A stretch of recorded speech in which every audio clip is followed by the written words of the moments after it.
Okay, folks, it's your buddy Mike Messier, Mike's Instant Movie Review.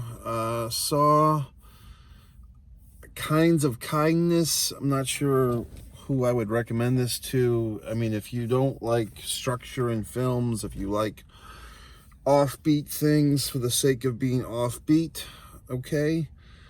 I'll give you full discretion. You know, I saw a couple of tweets, a couple of this, a couple of that. People were saying, what did I just see?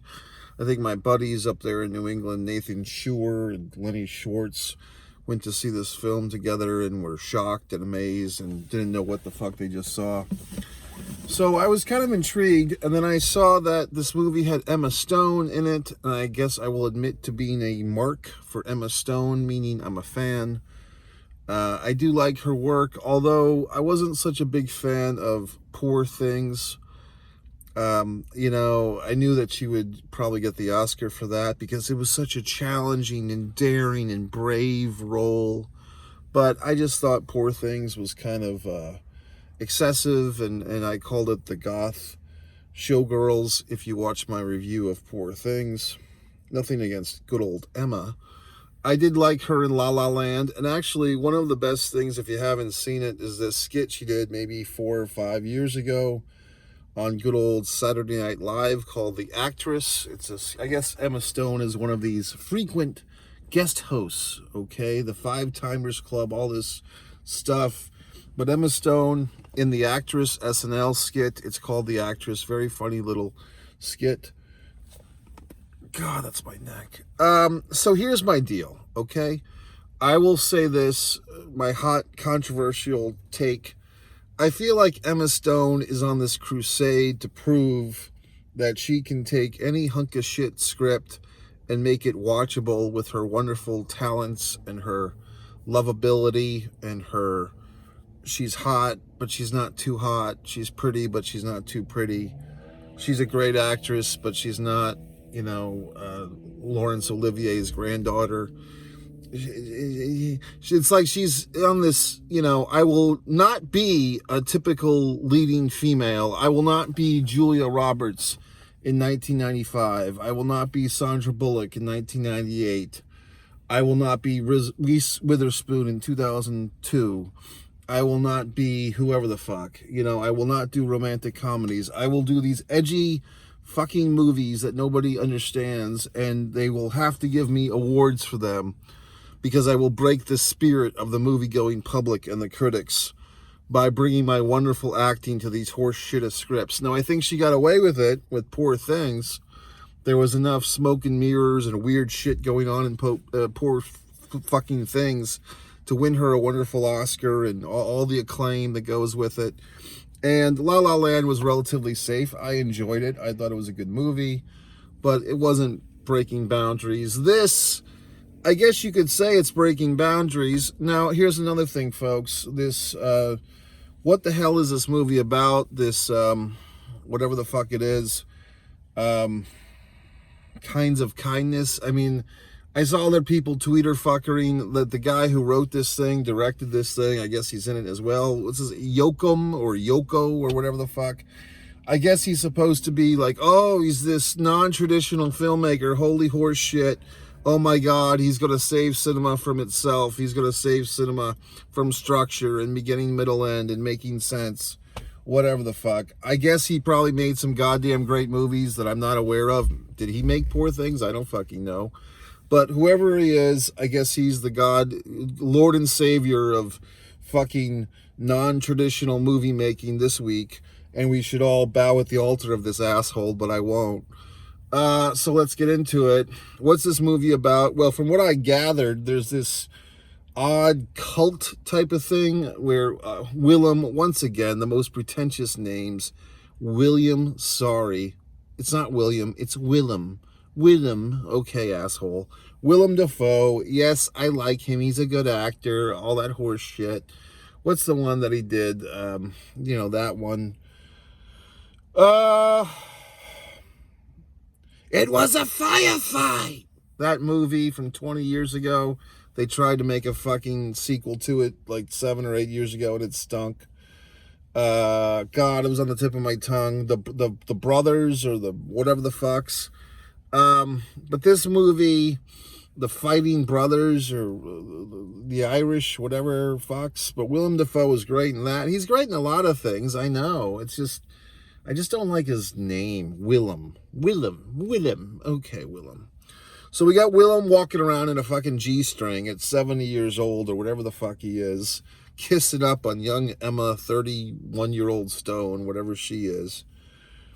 So it's like this weird cult where they're into like weird shit and there's like animals involved. Like, yeah, and I get it. We're all hypocrites. I had a nice meal today consisting of some type of variation on the theme of a dead cow. I'm sure you did as well. However, if you see like dog abuse, then it's a different story for us Americanos. Like the dog and the cat are on sacred ground and all the other animals can go fuck themselves, more or less. Like, okay, a nice parrot, but I'll just eat this chicken sandwich while I talk to my talking parrot. But if you had a talking chicken, you might not want to eat it, right? So we're all hypocrites, I get that. But when you eat, spoilers, we start seeing dogs get their little, fucking paws cut and so forth. It's disturbing. So this weird cult that I guess Willem Dafoe and his female Aki or whatever, his wife of sorts, they run this weird cult where there's like, was it narcolepsy and saunas and whatever, what term do they use? Contamination.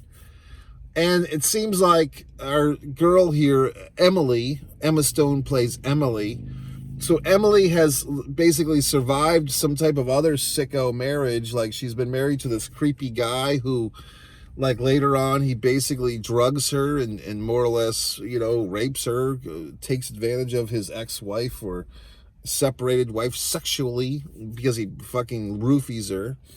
And, so they've got some weird thing going on. So she's escaping like this horrible marriage to go to this cult where she's like trying to find some other people. And like the prophecy or whatever the fuck is that the next female, I don't know if it's supposed to be a sacrifice, but it's supposed to be like a twin who has a dead twin, like a surviving female twin who has a dead twin. Okay. So here's the catch-22, folks. I went to the theater tonight. I had about 3 hours of sleep the prior night. I had a situation with my wonderful automobile that had a car situation. I had to get my vehicle towed to the vehicle repair shop, and it was all a very early morning. Then I had a social engagement. A friend of mine is leaving town. I wanted to say goodbye. And I could not disappoint anyone. So I'm driving. I'm tired as a goddamn fuck. And I've got about 3 hours of sleep. And I get to this movie theater. And I'm like, okay, now I got to see this movie.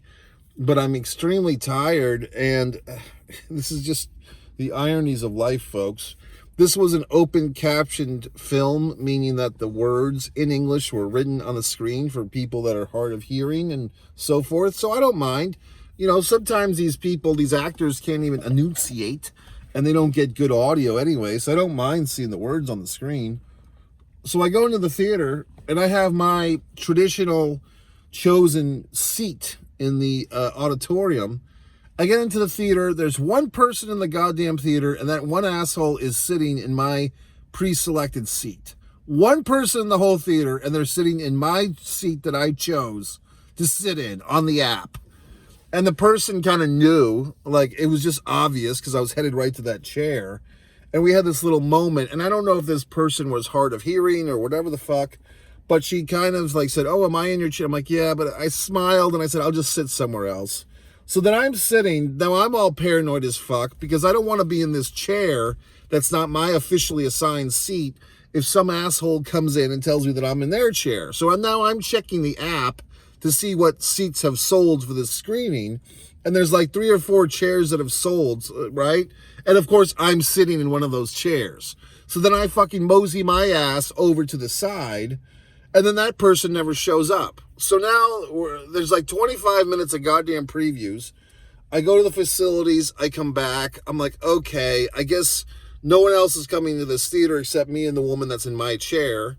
So I take a nice, comfortable, middle ground seat. And then finally 25 fucking minutes of previews. The movie's 2 hours and 44 minutes. I'm like, Christ almighty, would it be here all goddamn night? So I'm sitting there, and then my eyes just get so heavy, and I just drift, and I just go to dreamland, and I'm waking up with like these little schisms of scenes, like here's Christopher Walken and a G-string, and here's Emma Stone and acting weird, and here's this horse shit. And here's the guy in this thing. Was he in Maverick? He looks like if you ever go to Denny's and they give you like a chocolate shake and they pour like they make you a fucking chocolate shake, right? Like say it's 32 ounces and they put like 20 ounces in a nice cup for you, like a nice drinking cup. And then the rest of the 12 ounce remnants are like in this tin cup thing where they made the shake. So they give you like your fucking chocolate shake, and then they give you like the leftovers, right? So you have like a little bonus shake. This guy feels like the bonus shake of Matt Damon, or what like Philip Seymour Hoffman would look like now, like being dead. Like this guy has been in a lot of stuff lately, but he just feels like the remnants of like, okay, this guy, like someone said, oh, you kind of look like Philip Seymour Hoffman. He's dead and all. You're not quite as good of actor as him, but here's his roles that he might have had. You know, or, hey, we couldn't get Matt Damon. You're not quite as good looking or as popular or as famous, but here's a role, asshole. So that guy, whoever the fuck that guy is, I guess he's got a wonderful fucking career and a great future, and he'll probably win some awards, but that's that guy. So he's palling around with Emma Stone, and I just have the feeling watching this movie, this is the movie that, Emma has to prove herself again. Like, Poor Things wasn't fucking warped and stupid enough.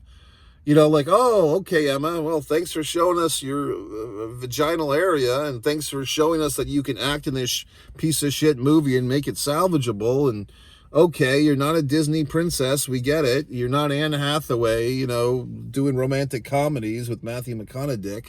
So you're this wonderful, daring, brave actress, and now you have to do this? Okay.